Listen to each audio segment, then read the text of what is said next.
It all begins on a crowded Friday night outside the Eclipse nightclub, one of Providence's most popular late-night spots. Music thumps from inside, neon lights flicker against the pavement, and the line of eager partygoers wraps almost entirely around the block. At the front door stands Harold Thompson, a 69-year-old Vietnam War veteran. His posture is upright, his movements calm and deliberate. Harold has been working nightclub security for the past 15 years, ever since retiring from the Providence Fire Department, where he served the city for 3 decades. For him, this job is simple. Check IDs, keep people safe, and follow the rules. At approximately 10:45 p.m., Ashley Rivera steps forward from the line. She is 20 years old, dressed in expensive clothes, clearly confident, clearly used to getting her way. Ashley is also the daughter of Maria Rivera, Providence's first female police chief. Harold takes her ID and examines it carefully, the same way he has examined thousands before. He slides it under the ultraviolet light. Immediately, he notices the problems. The hologram is incorrect. The font spacing is off. The card fails every test. "Miss," Harold says calmly, "this ID is fake. I can't let you in." Ashley's expression shifts instantly. Shock turns to irritation, then full-blown indignation. "Excuse me?" she snaps. "That's my real ID." "Miss," Harold replies evenly, "I've been checking IDs for 15 years. This one isn't valid. I have to confiscate it." Ashley's voice rises. "You can't confiscate my ID. Give it back right now." "This is standard procedure," Harold explains. "You need to leave the premises." Ashley is not used to being told no. She leans forward, her tone sharp and threatening. "Do you know who I am? My mother is Police Chief Maria Rivera. Give me my ID back." Harold doesn't flinch. "Miss, I don't care who your mother is. The ID is fake. Please leave before I call the police." Ashley laughs loud and mocking. "Call the police. My mother is the police." As Harold reaches for his radio, Ashley suddenly lunges forward and slaps him hard across the face. The impact catches him completely off guard. At 69 years old, his head snaps to the side. Gasps ripple through the crowd. Phones come out instantly. Multiple people begin recording. Security cameras capture every second. Harold's cheek turns bright red almost immediately. "Miss," Harold says, stunned but composed, "you just assaulted me. I'm calling the police now." Ashley laughs again. "Go ahead. They work for my mother." Providence police arrive within 3 minutes. Officer James Chun finds Harold holding an ice pack to his face, swelling already visible. Chun reviews the security footage. It's crystal clear. Harold professionally checking the ID, identifying it as fake, Ashley threatening him with her mother's position, and then the slap. 7 witnesses provide statements. 7 separate phone videos confirm the same story. Officer Chun locates Ashley 3 blocks away.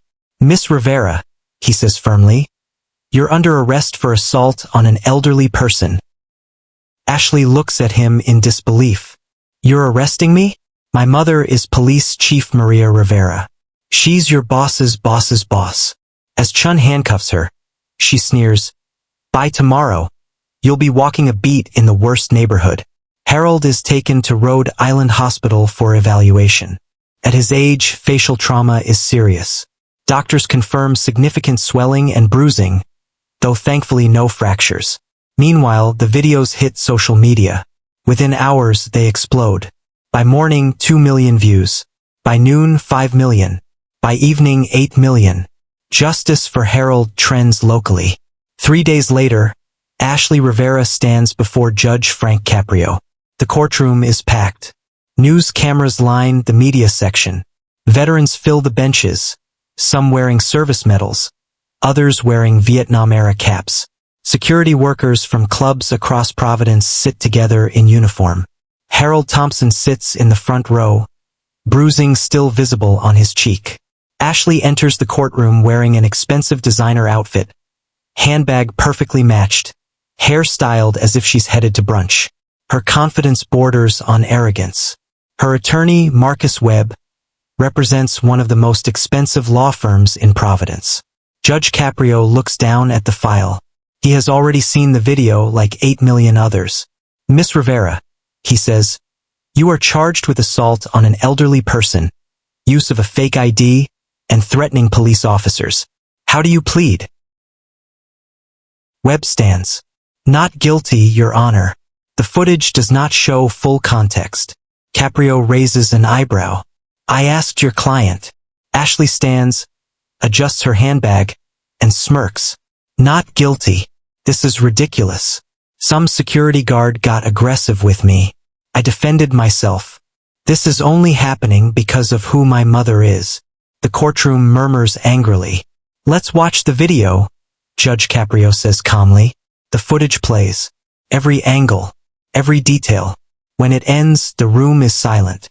Miss Rivera, Caprio says, that video shows you slapping a 69-year-old Vietnam veteran after being caught with a fake ID. How is this ridiculous? Ashley shrugs. The angle makes it look worse. I barely touched him. The gallery erupts. Then comes the moment that changes everything. Ashley pulls out her phone. She opens Snapchat.